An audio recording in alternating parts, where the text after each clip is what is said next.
Good afternoon, everyone. Welcome to our new episode of Faerie, Fable, Librarians. I'm Katie. I'm Simona. And today we'll be discussing the Snow Queen. Yes. Yes. Now, we read the Snow Queen fairy tale that was written by Hans Christian Andersen.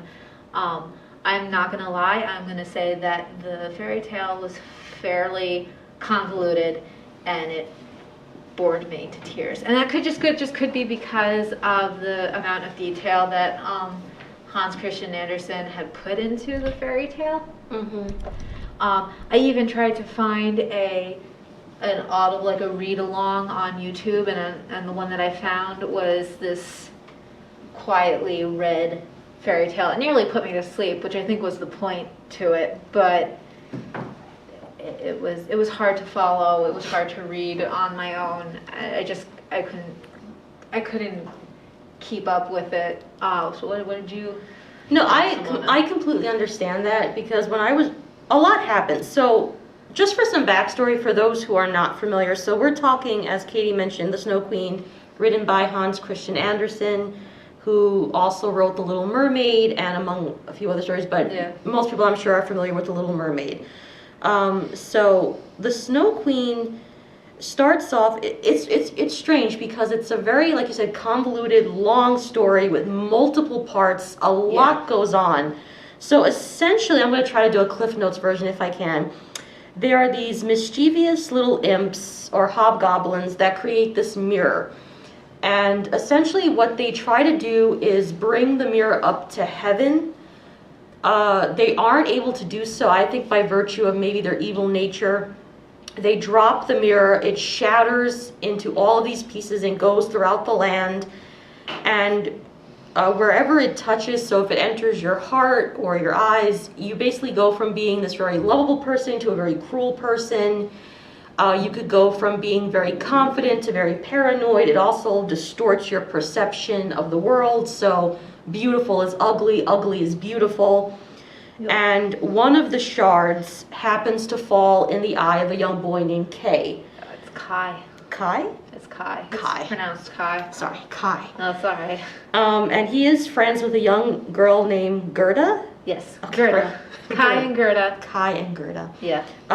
They're very good friends. The shard falls into his eye, falls into his heart, and he changes. He becomes completely cold and distant. Gerda can't figure out what's going on. Eventually he meets this woman known as the Snow Queen, who takes a deep interest in him for some unknown reason. Takes Kai away to her land. Gerda is distraught. She basically goes on this epic quest to bring Kai back. Along the way, she's aided by God, aided by nature. And she eventually finds him, and he's deteriorating. The Snow Queen at that point has checked out and has decided, I'm going to go exploring. And she leaves Kai in her palace. Gerda finds him. Of course, he doesn't recognize her, but she weeps on him, and the tears dislodge the shard. Mm-hmm. He recognizes her. They live happily ever after. That was a very good job of sparking opening the fairy tale there, Simona. Thank you. You're welcome. So that's the essential fairy tale. Of course, there's a ton of people that will say what the fairy tale actually means. I'm not really going to go into that because that's too deep for me. Yeah, it's a lot. So what does it mean? Well, a lot of people analyze it through maybe a Christian allegory. I mean, because she does receive, in addition to nature, there's a scene, it kind of reminds me of Alice in Wonderland, if you've ever watched the Disney cartoon, when she shrinks and she becomes the size of flowers, and the flowers start asking her who she is. She's trying to figure out who they are. And is that when she goes into the witch's garden? Oh, well, yeah, when she essentially Gerda along the way, she is sidetracked because she meets this witch who's well-meaning. It's kind of creepy at the same time because the witch has never had a child. She desperately wants a child. She sees this girl, says, oh, fine, you're mine now. So she takes her, sort of roofies her, in the way that she, mind wipes her. Yeah. Not in that sense. Lou just went bug-eyed, what does she do? She basically mind wipes her. She completely forgets what she was intending to do. And through divine assistance, she happens to go into a garden, and the flowers start talking to her, saying, you got to remember Kai. You forgot about Kai. And she remembers Kai. Yeah. At the same time, she tries to ask them, have you seen Kai?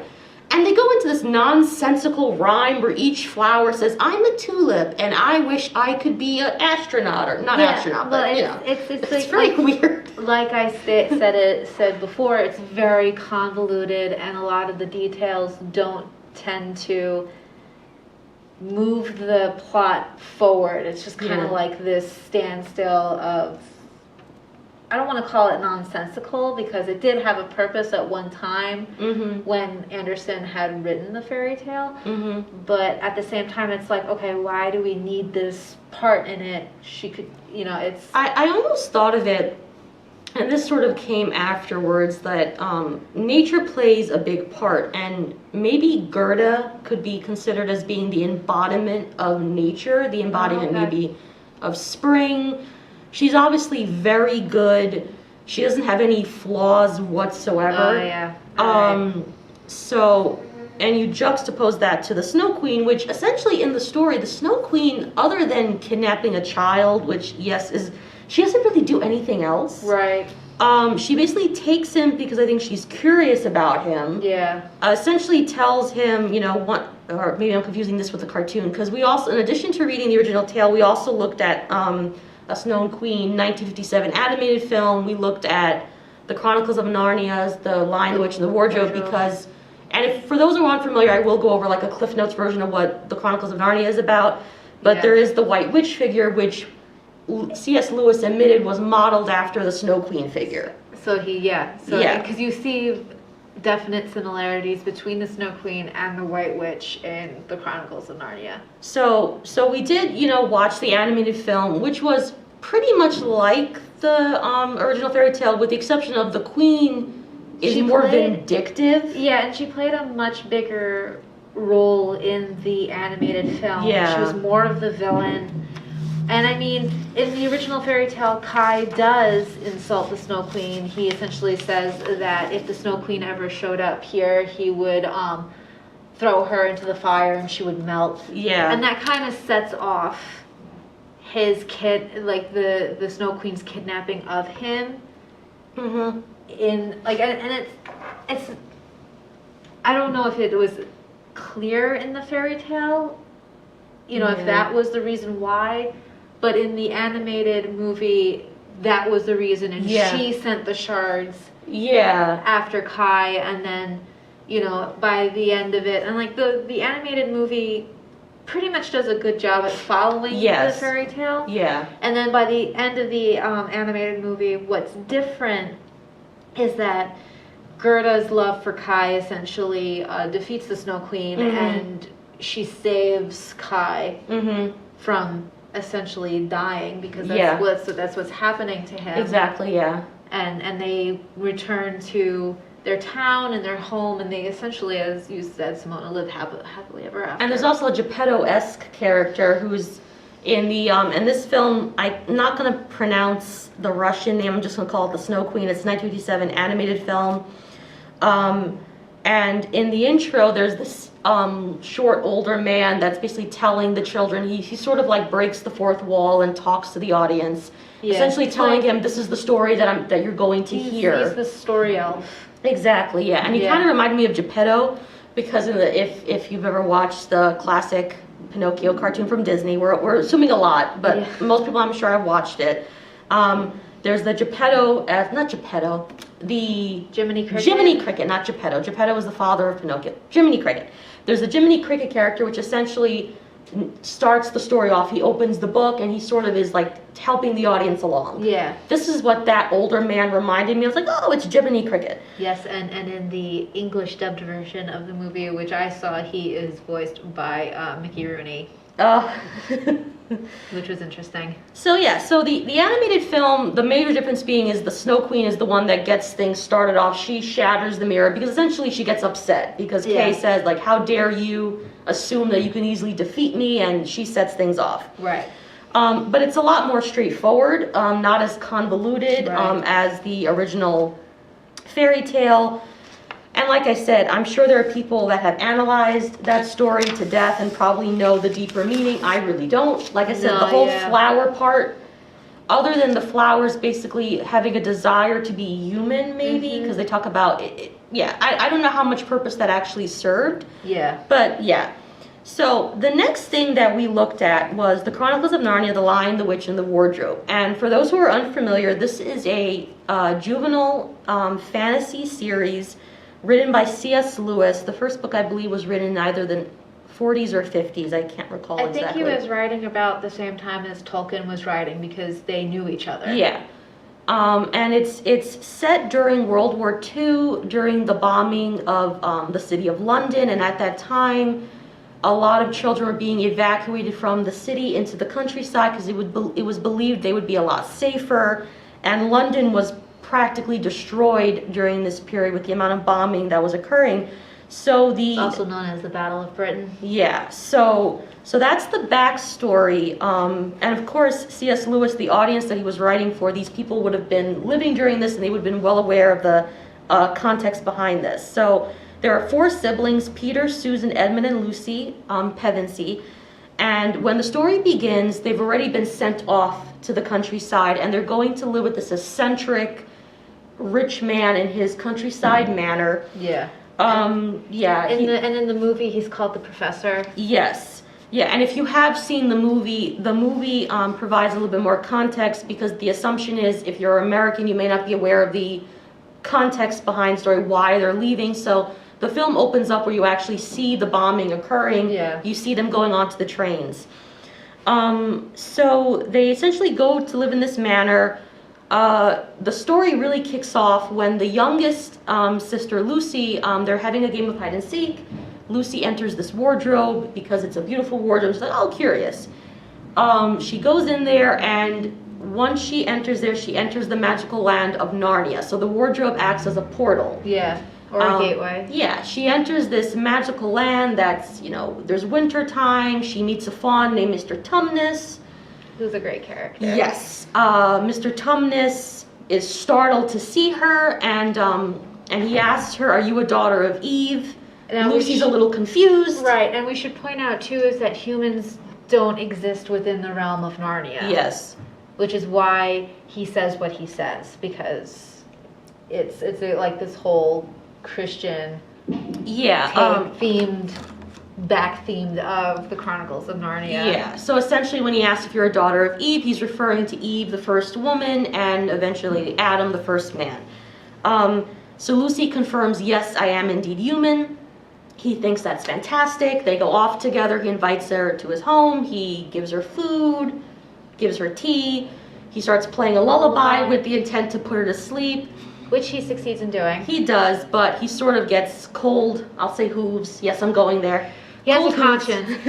Mr. Tumnus has a conscience. Yes, and he basically admits to Lucy that his whole plan was to kidnap her and send her to the White Witch. Enter in the Snow Queen figure of the story. Yeah. So essentially the White Witch's background, and this might be a bit of a spoiler if you've never read the series, but you've been warned. I've never read the story, so. Oh, okay. But continue, go ahead. So she's essentially this figure that entered the land of Narnia from another country. So the Snow Queen, the White Witch's name is Jadis, and essentially her backstory is that she ruled this land with her siblings. She got a little too ambitious. As they all do. Her siblings tried to stop her, didn't end well, she destroyed everything. She had no one to sort of rule over, so she put herself into a deep slumber. And with the Chronicle of Narnia's books, they sort of go backwards, so they're not really any kind of chronological order. So essentially, the White Witch enters the land of Narnia. This is perfect, this is great. I shall rule this place. Yeah. So she takes over, and she's been ruling for centuries, essentially. And what she's done is she's put the land of Narnia under a perpetual winter, never Christmas, and she rules with an iron fist. Yes, if you cross her, you turn to stone. Exactly. So essentially what she did was she gave the order that if ever a son of Adam or a daughter of Eve entered the land of Narnia, she was to immediately know about it. Right. Mr. Tumnus, of course, lets Lucy go. He says, please forgive me, and she agrees. She forgives him. She goes back to her family. She says, I know I've been away for a very long time. I hope you're not worried. Her siblings, of course, don't know what she's talking about because time passes differently. Yeah, no time has passed at all, essentially. So she says, I had this magical adventure. Of course, her siblings don't believe her. They're saying, okay, fine, you've had a little too much, whatever, sherry or something, even though she's too young for that. And she says, you're lying. She's having an overactive imagination. Yes. Few days later, it's another rainy day, as it does in England. It rains constantly. Which is okay. Yes. The siblings have another game. Lucy sneaks off. Edmund, who is the bratty older brother, well, one of the youngest ones, decides, I'm going to follow her and make her life miserable. Follows her into the wardrobe. Boom, enters the land of Narnia. Yep. He can't find her, and who does he come across? The White Witch. Yes, the White Witch sees him. She goes, oh my God, what are you doing here? Yeah. And of course she doesn't, she sort of lulls Edmund into a sense of sort of security. Basically saying, oh, you poor thing, you must be freezing. Come under my mantle. She gives him a hot drink. She gives him Turkish delight. Right. She's, basically saying you're the most awesome thing I've ever seen. Right, and she essentially manipulates him. Exactly, to bringing his other siblings into Narnia so that she can then kidnap them and turn them into stone. Exactly. Or, so we're not really told what she intends to do. Exactly, yeah. She basically makes Edmund promise that in return for more Turkish delight, for more comforts, in return for giving him everything that he wants, you'll be a prince, just give me your siblings. She doesn't tell him, of course, I'm going to kill your siblings. Right. But Edmund, being sort of the spiteful, jealous character that he is, which really annoys me, agrees. Yes. Long story short, the other siblings come into Narnia. They're met by some beavers. The beavers say, we are so happy you're here because you are meant to fulfill a prophecy. And what is the prophecy? To save Narnia. Exactly. So essentially the prophecy is 2 sons of Adam, 2 daughters of Eve will enter Narnia, defeat the White Witch, end her reign of eternal winter, rule at Cair Paravel, which is this island with 4 thrones. And the White Witch, of course, is not having any of that. She is determined that will never happen. Yes. Was anyone else really attracted to the White Witch in the Chronicles of Narnia, though? No. No? No. Tilda Swanson, the actress who played the White Witch, is odd looking to me. And I don't know if that's just me. I think she's odd looking to me, too, and that's part of the attraction for some reason. I don't know why. And Lou, that is genuine. And I'm sure there are people that love cray-cray ladies or, ladies that are girl bosses. It's legitimate. Yes. We support that. Yes.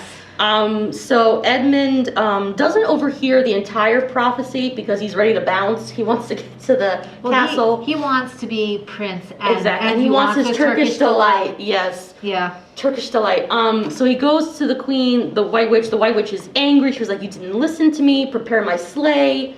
Goes off. Long story short, the siblings reach this encampment where they're supposed to meet Aslan, and Aslan is this giant lion, godlike creature. He's the creator of Narnia, and they meet Aslan. Aslan is basically saddened of Edmund's betrayal because Edmund in this story figures as a sort of Judas character. Yeah. And for those who may not be aware of who Judas is, he was a man who betrayed Jesus Christ to the Romans for X amount of silver, and that's who he is. So Edmund sort of figures as like a Judas-esque kind of character. He betrays his siblings. Eventually Edmund realizes, I did wrong. He is forgiven. He's accepted into the fold. The White Witch, of course, is not having that. Of course not. And little by little, the cool thing, you also see this in the film, is that the winter is slowly breaking. Spring is coming, so her power... Christmas came. Yes, Santa Claus came. Yes. Santa Claus exists in this world. Woohoo! He gave them all presents, except for Edmund, because Edmund wasn't there. He didn't get any presents. He got coal. Which at the time was deserving. Exactly. So the White Witch comes to Aslan. She says, according to the rules of magic, every betrayer belongs to me. His blood is mine. His life is forfeit. Aslan says, okay, we can come to some agreement. We don't have to kill anything. They meet in secret. They come to some agreement. The White Witch leaves, but no one knows what the agreement is. Right. Aslan, of course, which is, of course, another sort of mimicking of Jesus in the Garden of Gethsemane, when he is so troubled by the sacrifice he has to make that he can't sleep. His disciples see him. He's like, what's going on? So in this story, it's the same thing. Aslan goes off. Lucy, who has a deeper connection to Aslan, goes to see him. He doesn't exactly say what he's going to do. And I think also Susan also comes goes as with well. him, yeah. And he basically says, you can come with me, but at a certain point you must not follow me anymore, and whatever you see, you are to remain hidden. Right. And it's one of the more beautiful moments in the film. Yes. And also in the book. Aslan basically has taken Edmund's place. Right. So Aslan will become the sacrifice. The witch kills him. Spoiler, Aslan doesn't die. He rises from the dead, kills the White Witch.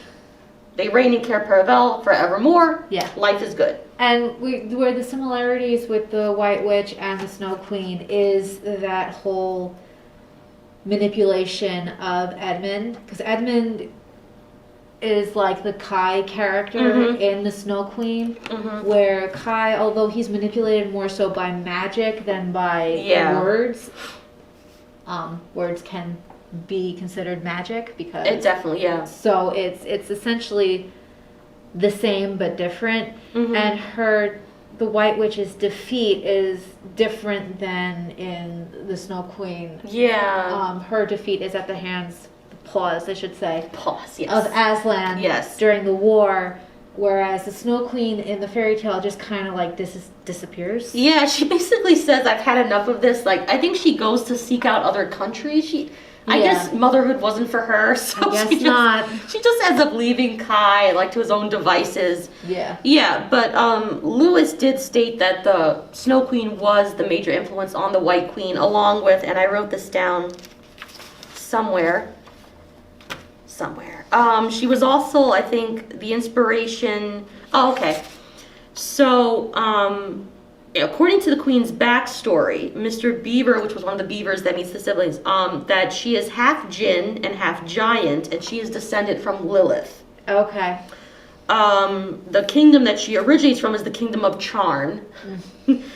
And she used dark magic to destroy it. So that's her origin. So she has demonic origins, so to speak. So of course she's evil. Of course. Of course. She's evil. Yeah.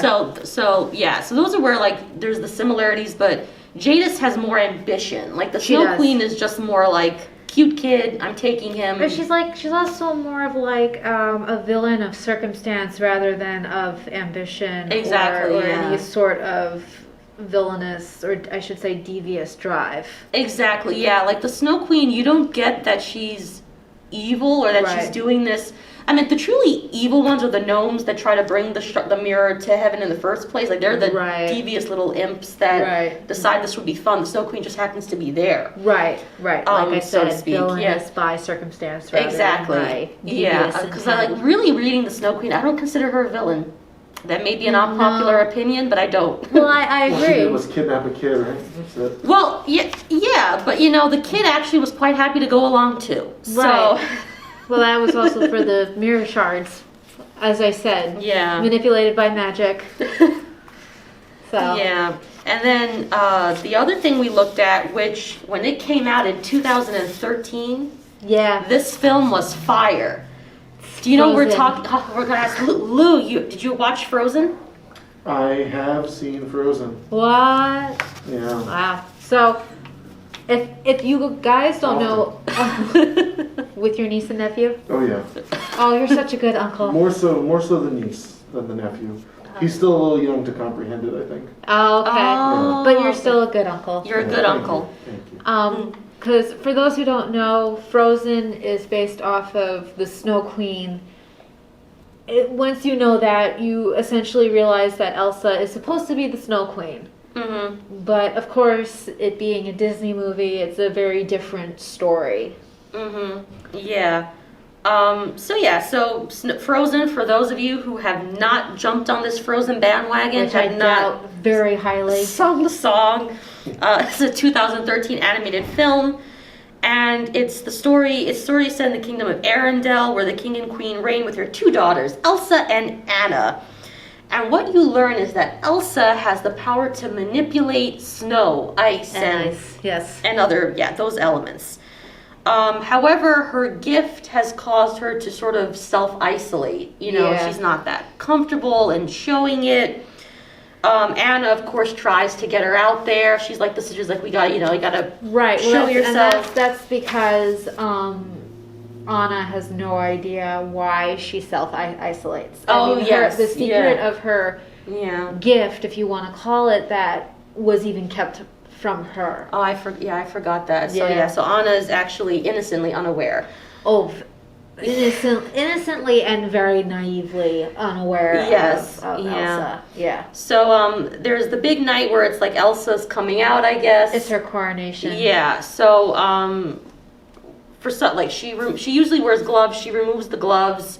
Inadvertently, she freezes something because it's been a while since I watched the movie. So I can fill in those blanks. Yes. So Anna meets Hans, who, spoiler alert, we all know is the villain of this movie. And he asks her to marry him that night, and they've just met. And Anna, of course, wants to not be isolated anymore.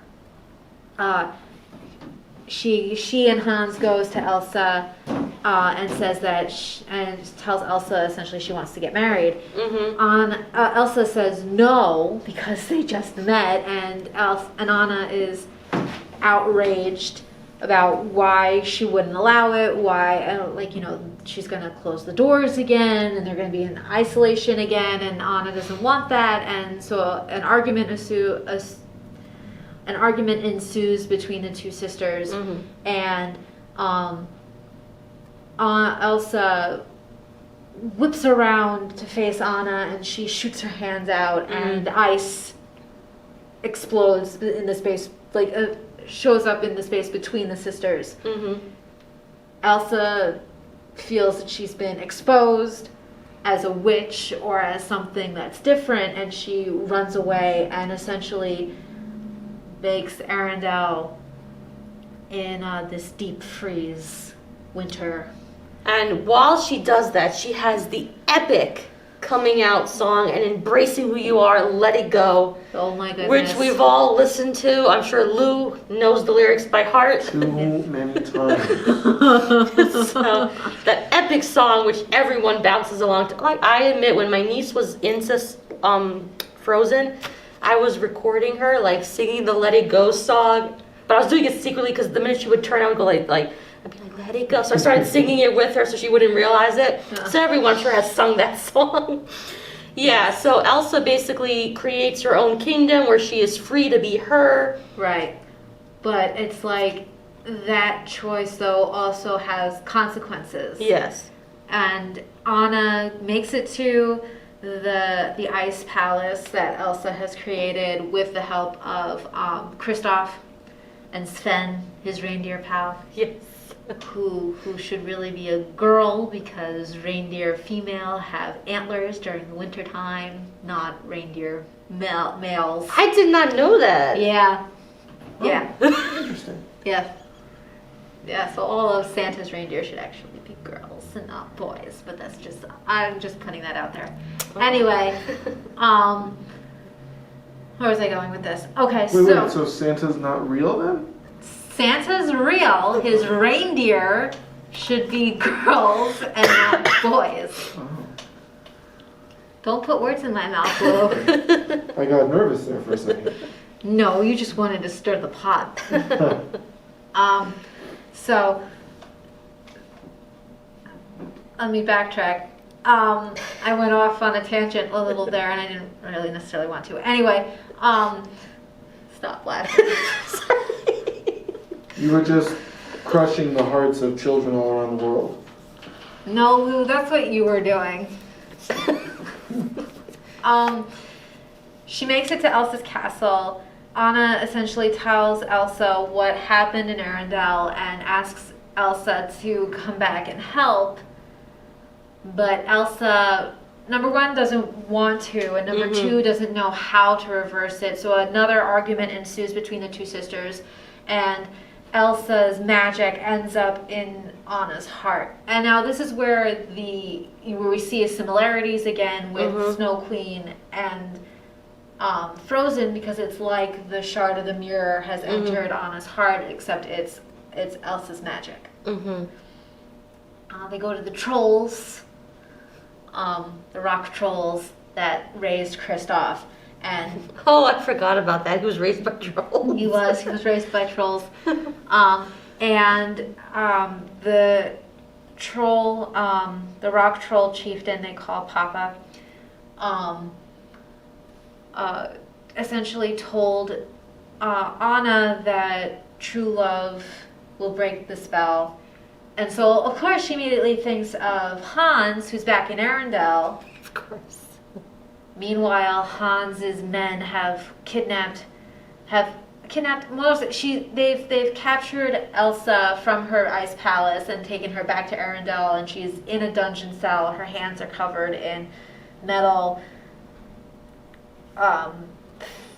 capsules, steel capsules essentially, or iron capsules, so that she can't use her magic. Of course, it doesn't work like that. And when Anna and Hans reunite, she says that, only true love's kiss can break the spell. Of course, Hans reveals that he's the villain and wants to essentially kill Anna and Elsa and take over Arendelle because he's 13th in line because he has like 12 older brothers and he wants to rule. He has to make his mark in the world somehow. Apparently. So Elsa escapes, and Anna also gets outside with the help of Olaf, who's a magical snowman. Which, I'm sorry, I don't like his character, but I'm probably one of the few people that... You don't like Olaf? I find him annoying and kind of grating, but... Okay, well that's fair. That's fair. And she realizes that Kristoff is actually her real true love. Hans a jerk. So she is trying to get to Kristoff in this snowstorm that's being created by Elsa, but then Hans is like after Elsa, and Anna's essentially freezing because, of course, the ice magic has hit her heart, like Kai in the Snow Queen. He gets colder and colder. So, she sees that Hans is going to kill Elsa with his sword raised high, and she essentially puts herself between Hans and Elsa. She freezes over and breaks Hans's sword, and Hans goes flying because of the magic. Elsa is, of course, very distraught about this. She's very remorseful about it, but this spell is broken because true love unfreezes a frozen heart, and that's love between siblings rather than like romantic love, which is really nice, which I thought was really well done. I think that's also the cure for COVID, they're saying. Romantic love? Yeah. True love's kiss. You mean the spread of it? Yeah. Insert drum roll or whatever. That thing. Boom. Yeah. Could we do It that? was very bad. I'm sure. Post-edit? I'm sure it's okay. Yeah, of course. That'd be so funny. That was bad. And Hans is arrested, sent back to his kingdom, and of course the kingdom is reversed thanks to Elsa, and she's accepted by everyone, which I think would have happened anyway had she not run away. But that's just me. That's just what I think. Of course, if she didn't run away, we wouldn't have a story anyway. And yeah, it's like happily ever after. Everyone is.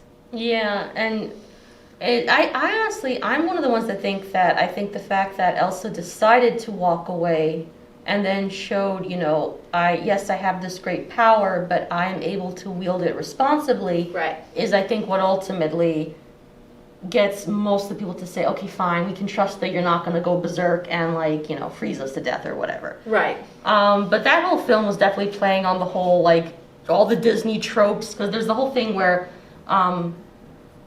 Kristoff is like, you love a guy you just met? And they're going back and forth in the sled or whatever. Which I understand is supposed to be a joke, but at the same time it's like, does it really have to be? See, we got to do something on Disney tropes. I think that would be fun. We just go through every Disney trope. And I will argue for every single one of them. No, like there's like that. Like I said, there has to be a podcast that we're to go through Disney tropes. But yeah, that whole film was trying to be all about the anti-Disney trope, which whatever.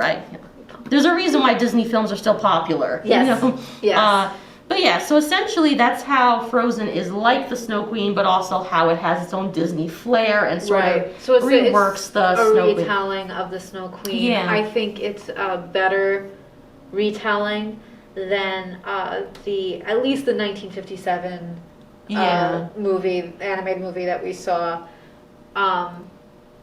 Because the 1957 movie was actually just the fairy tale in animated form. Yeah, and also with like just a few differences. Essentially it's like you're reading the fairy tale because they have the whole flower thing and flower. I can't get over that flower scene. It's okay. It was very like, but the one thing I appreciated was going back to the original story. Gerda and Kai are sort of like siblings. They're very close, so in that sense, it's not romantic love that also saves Kai. It's that sort of, but I don't think Gerda loves. Maybe she does. I don't know. But I took it as the fact that they're really close friends, and that she does love him. Yeah. Maybe a little more than a friend, but of course I'm a hopeless romantic, so I think that anyway. But that's how I think.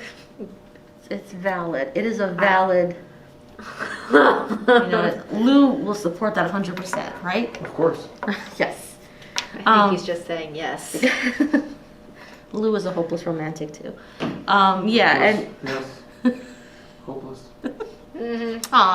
I definitely agree. Like of the two, the animated 57 film versus Frozen, it definitely has better music. I like the animation style a little better. I also like Frozen 2 a lot better than the first Frozen movie. Yes, Frozen 2, I will say I enjoyed that so much. Yeah. You know, especially the whole sequence when she's entering the forest. Yes. And can we give a shout out to the fire creature that she meets? Who Absolutely. I thought was the cutest thing. Yes. Have you seen Frozen 2? I have. Okay. So you know exactly what we're talking about. Yes, I do. It's like the fire. I still think salamander. that the song in the first one, that was a jam. Let It Go. Yeah, that song was dope. Into the Unknown is better. No, I don't like that song as much. Into the Unknown is so much better. Have a song off. Not digging it. I can't sing, so no. No, I was. You know what we should do? We should ask our audience. We should do a poll and say which one do you prefer, Into the Unknown or Let It Go? That would be interesting. Because I think the consensus was that Let It Go was better. I think most people liked Let It Go. I think it was more popular. I think it's because it was sort of like the Titanic. For those of who remember the Celine Dion song "My Heart Will Go On," which is also a great song. Yes, but it was played to death. It was played to death. Yes. I remember on the radio. Yes. Like everyone was like, "Oh my God, they're doing it again!" Even SNL did a skit on that whole thing about how it was played to death. So that's sort of what Let It Go was like. Everyone was doing covers of Let It Go. Yeah. You know, kids, babies were doing covers of Let It Go. It was everywhere. Dogs. Dogs too. Yeah. So, yeah, is there anything else? Not really. I mean, The Snow Queen is a classic. It will forever be a classic. It's been written into the halls of classic literature. Mm-hmm. It's just a fairy tale that I didn't really find entertaining, and that's just my opinion, though. I'm sure that the more episodes we do, I'll probably like more than than others, but yeah. And I also wonder if the style was sort of like Hans Christian Andersen himself had a very tragic sort of life as well. He had this unrequited love for a dear friend, and they believe that unrequited love like influenced The Little Mermaid. Yeah. Which, if you've only ever seen the Disney version, The Little Mermaid from Hans Christian Andersen will rip your soul apart because it's heartbreaking. Yes, and we won't talk about. We'll save that for another podcast episode. Yes. Where we'll get into that. Yeah. But yes, it is. It's So I wonder if that sort of influenced, because he also, because I don't know if it's a fact that he was homosexual. I don't want to say something without necessarily, I don't know if it's been quote unquote confirmed. Right. But he, if he was, and many people believe he was, he did struggle with his homosexuality. his deeply religious, his devout religious beliefs and convictions. Yeah, and especially in the time where he's living, it's not good to be. So I wonder also if that sort of struggle also, I mean, definitely it's present in The Little Mermaid. Yeah. I'm sure The Snow Queen, if you were to analyze it a bit more, that would be evident as well with certain things. Well, you definitely get the religious. More so with the Snow Queen than that was analyzed in that way. For sure. But you definitely, the religious elements that are present in the Chronicles of Narnia, because C.S. Lewis was a devout Catholic, so while he has a lot of pagan influences in his work, there's also a lot of Christian. It's kind of like to balance it out. Yeah, Hans Christian Andersen, within the Snow Queen, there's the pagan with the gnomes, the Snow Queen, but there's also, she receives angelic assistance. Yeah. So there's also that aspect of divinity within both stories. Frozen, I don't really think so. I think it's one of the... Frozen is not, has no religious iconography. Am I saying that word correctly? Yes. Okay. It's strictly the magic side of it, which is what Disney has come to be known for, which is fine. I'm okay with that. Yeah. You know, it's their adaptation of the fairy tale, and that's essentially what it is. It's an adaptation. Yeah. So a retelling, as it were. So I think I've said all that I want to say. What you guys are essentially saying is there's no depth to Disney. No, what I would argue with Disney, I think Disney, in some of its films, there's a lot of depth. I think, unfortunately, like if you take, for example, The Hunchback of Notre Dame, which to me is one of my favorites. You think about the themes it's addressing. It's addressing lust. It's addressing poverty, racism, ableism. Yes. It addresses, and this is a children's cartoon, and there's a scene which is one of the best musical numbers in that film where Frollo, who is Hell's Fire. Hell's Fire. It's a great song. He's lusting. It's a song of lust. And he's lusting after Esmeralda. In fact, there's a scene where Esmeralda appears in the flames, and she's sucking on her fingers in the. You have to really, like she has her fingers in her mouth. That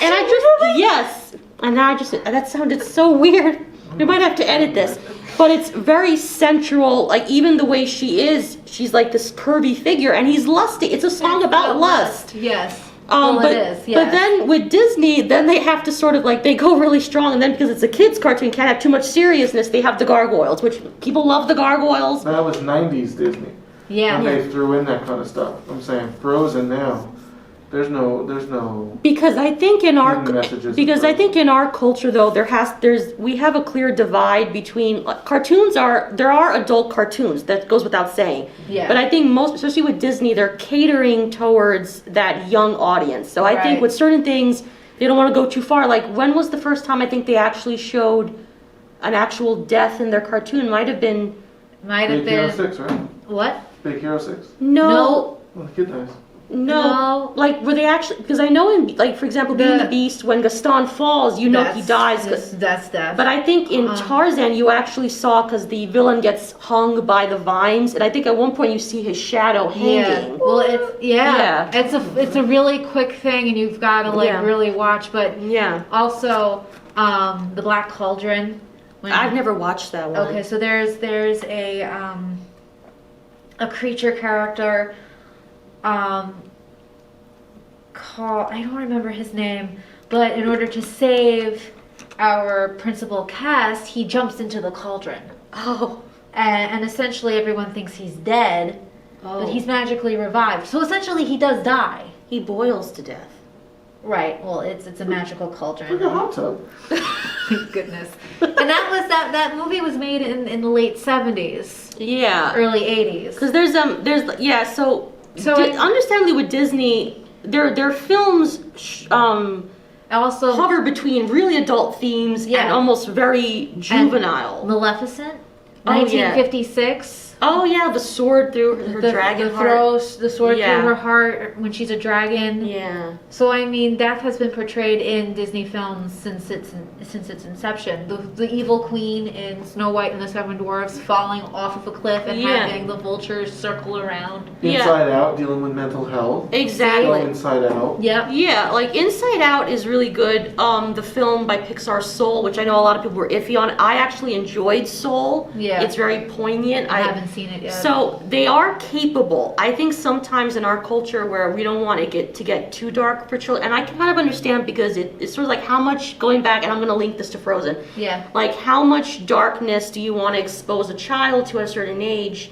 and how does that affect their? So I can kind of understand that there's that need where we want to address these issues. We want them to do it in a way where they can still kind of get a grasp of it, but they're not traumatized. And unfortunately, there are children where that is the reality of their lives. They're not spared that trauma, that horror, and that abuse. No. But I think with Disney, they are capable of doing it. And a lot of their cartoons, like I'm thinking about The Rescuers. Yeah. Which is one of my favorite films, where the central character is a young girl who kidnapped is out of desperate an orphanage. for family. She's desperate for love. Or The Rescuers Down Under, where the boy's backpack is tossed into the gator-infested lake or falls, and his mother thinks that her son has been attacked by a gator. Yeah. So they definitely are capable of doing it. Sometimes it's more overtly humorous than others, and you almost miss the dark theme. Right. And other times, like Hunter Notre Dame is a clear example where it's dark for most of the film. Yes, but it's so well planned out and thought through that it comes off where the adults are going to get what's going on, but a child, because when I was 6 years old when that movie came out, and I loved it. I knew Frollo was the villain. Yeah. But I didn't understand any of the adult themes that were spread out in the movie until I was much older. Yeah, and since we're going to be eventually doing like soundtracks for the other podcast, that film, the opening scene when Frollo is chasing a gypsy family, I think they're singing Dies Irae or something. It's like it's a definite Latin. Yeah. Yeah. And that's just playing in the background as Frollo is riding down the mom as she's running through the snow, and she bangs the door saying sanctuary. That whole sequence is gorgeous. I just got chills. Music. I just got chills. No, honestly, when you watch that sequence, I know we're going way off but it's a gorgeous sequence. Yeah. It's beautifully animated. It's amazing. I mean, and that's probably why I like Frozen 2 a lot more, because you do have this dark element, this dark undercurrent running through, because you don't know exactly what's going to happen. Yeah. You don't know, because for all intents and purposes, Elsa dies. Yeah. At the end of the movie, like towards the end of the movie, until she's revived and all this other stuff. Yeah. So Anna essentially saves her and all that other Spoilers. stuff. Spoilers! You must have seen this movie already. I'm not.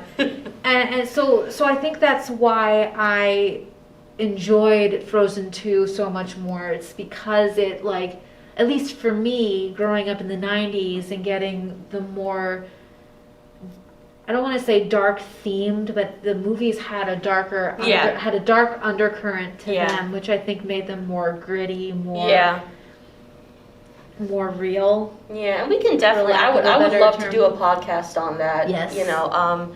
So thank you for joining us. So we have a new name, but we still have the same content. Yes. So we rebranded, so to speak. So as always, don't forget to like and subscribe. We hope you enjoyed this video, and we look forward to seeing you guys next time. So everyone have a great day. Bye.